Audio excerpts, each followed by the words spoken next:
Alright guys, welcome back to Unit 3. We are on day 9, so we are just moving right on through this. We talked before about some issues we were having with just kidding, with Great Britain and Spain, and, Washington was working to mend all of that before he left office. We signed Pinckney's treaty and Jay's treaty, but after John Adams gets elected, we're going to have a bit of a flare up with tensions with France, actually. So the French are pretty upset about Jay's treaty with Great Britain. They feel like, it might be an alliance between us and Great Britain, and that we might start plotting with Great Britain to, hurt Spain in some way. So they begin to also seize U.S. merchant ships at sea. So John Adams is going to send this guy on the left, Charles Cotesworth Pinckney, all the way to France to talk to the French about what's been going on and how to solve these problems. But the French actually turn him away. Now, if you know anything about the French Revolution, you know how crazy it was and how violent. And there's this constant revolving door of who's in power all the time. And so no one really could get their act together enough to talk to him. And no one wanted to speak to him because they were all occupied with other things. So Pinckney's offended. He writes back to Adams. Adams is offended. So he sends, along with Pinckney this time, a guy named Elbridge Gerry and also John Marshall. So he's sending 2 more guys now with Pinckney. Sends all 3 of them to France to speak with the French. So finally, the guy on the right, Prince Talleyrand, who's sort of in control of France at the moment, he decides, okay, I'm too important to meet with you, but I'll find someone to meet with you. So he sends 3 French diplomats to meet with them. They sit down with these 3 French guys, and the French actually start demanding bribes to even negotiate anything, and then they want a loan for France and all this other stuff.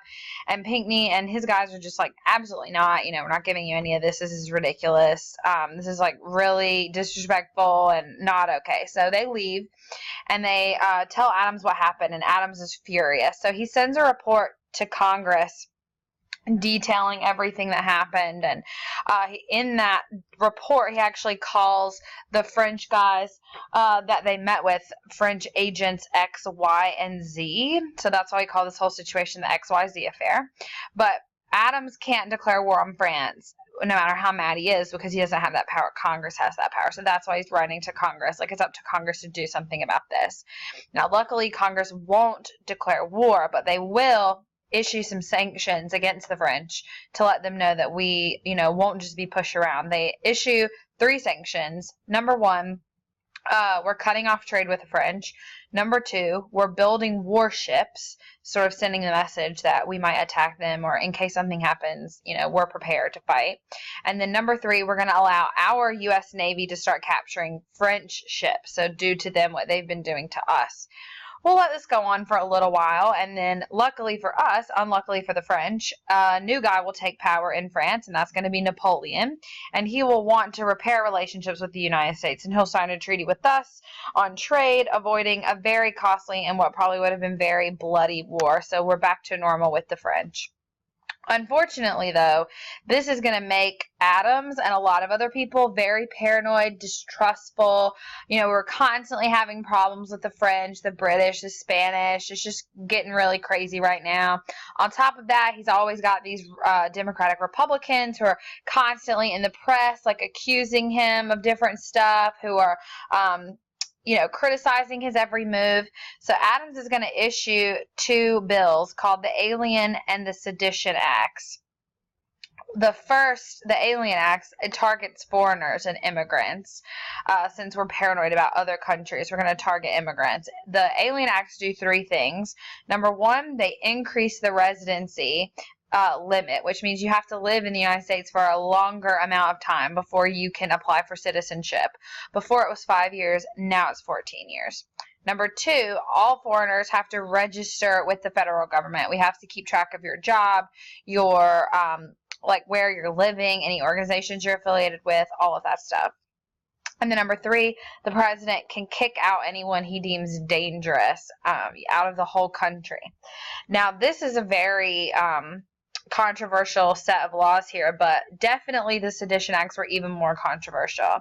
What it did was outlawed any opposition to government policies or government or the president himself by actions or writing, which means that you couldn't write anything critical of the president and publish it in a newspaper or anything. This is a direct violation of freedom of speech and freedom of press.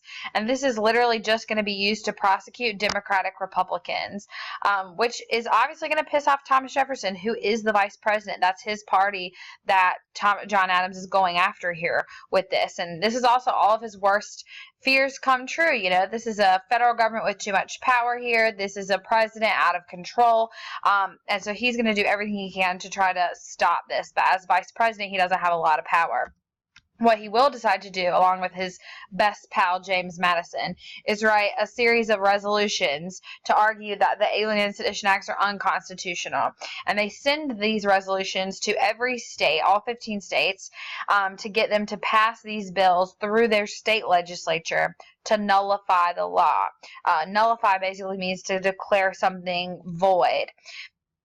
Back then, it was a common belief that states could nullify a federal law if they felt it was unconstitutional. You see here, Thomas Jefferson says every state has a natural right to nullify. A lot of people believed that then. It's not as popular of a belief now, but a lot of people believed that back then. Now, while every state will debate these resolutions, only Virginia and Kentucky will actually pass them. So we call them the Virginia and Kentucky resolutions. So now the divide between the Federalists and the Democratic Republicans is stronger than ever. On to our next election. So the Federalists are going to nominate John Adams. It's him running for his second term. But a lot of people are feeling like Adams has had a terrible presidency, and so they're going to, the Democrat Republicans are going to be nominating Thomas Jefferson again. Now remember, back then, the president and vice president all ran on the same ticket, and just whoever got the second most votes became vice president. So it's not only Adams running for president and Jefferson running for president. There are other people running for president too who want to be vice president. They're just all running at the same time. The Democrat Republicans have a guy named Aaron Burr trying to be vice president, and the Federalists have Charles Cudworth Pinckney trying to be vice president. This is a very intense campaign. This is actually one of the dirtiest campaigns we've ever seen in the United States, and it's so interesting that it happened one of our first campaigns ever. This is only really our second true presidential election in the United States, and already it's getting out of control. Thomas Jefferson and John Adams are constantly making lies up about each other in the press all the time. It's just getting really crazy. Unfortunately for John Adams, though, he's not able to put on enough of a campaign to combat the crazy stuff that happened to him crazy stuff he was doing whenever he was president. So there will actually be a tie in the Electoral College, but it will not be between Jefferson and Adams. It will be between Jefferson and Aaron Burr, the guy who was trying to be vice president for the Democratic Republicans. Now, it's up to Congress, actually, to decide who is the president if it's a tie in the Electoral College. So all the Federalists don't know who to vote for. All the Federalists in Congress, they can't vote for Adams because he's not involved in the tie. So they have to vote for one of two guys of the opposing party. That's a hard decision. So they look to Alexander Hamilton and they say, Hamilton, who do we vote for? We can't vote for Adams. Who do we vote for, Jefferson or Burr? Now, it's no secret that he has not liked Jefferson for a long time. But if there's anyone he hates more than Jefferson, it's Aaron Burr. These two go way back, and they've had a rivalry that has lasted a very long time. So when Hamilton is asked, he says, it's no secret that Jefferson and I have butted heads and we have different beliefs, but at least I can say I know Thomas Jefferson has beliefs. I don't think Aaron Burr has any beliefs at all. He just is seeking power and is only doing things that will, benefit him in the long run. So the Federalists vote for Thomas Jefferson, and he becomes our third president. Now, because of how chaotic this was, we realized that having the president and the vice presidential race run on the same ticket is probably a bad idea. So we're going to pass the 12th Amendment shortly after this. And that's going to say that electors have to cast separate ballots for president and vice president. Those elections are going to have to happen separately. As for Aaron Burr, he is very upset, blames Hamilton for his loss.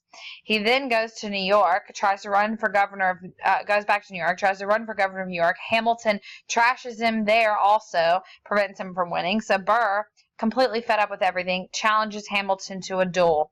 So in July of 1804, these two guys meet up for a duel.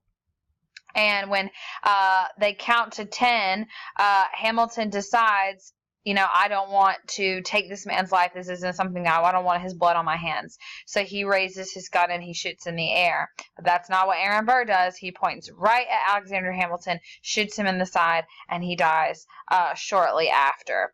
So that's the end of Alexander Hamilton. Now, it's not illegal for this to happen. Duels are totally legal. So Aaron Burr's not going to go to jail or anything. But this is essentially the end of his presidential career. Not his presidential career, his political career. He'll always be known as the guy who killed Alexander Hamilton.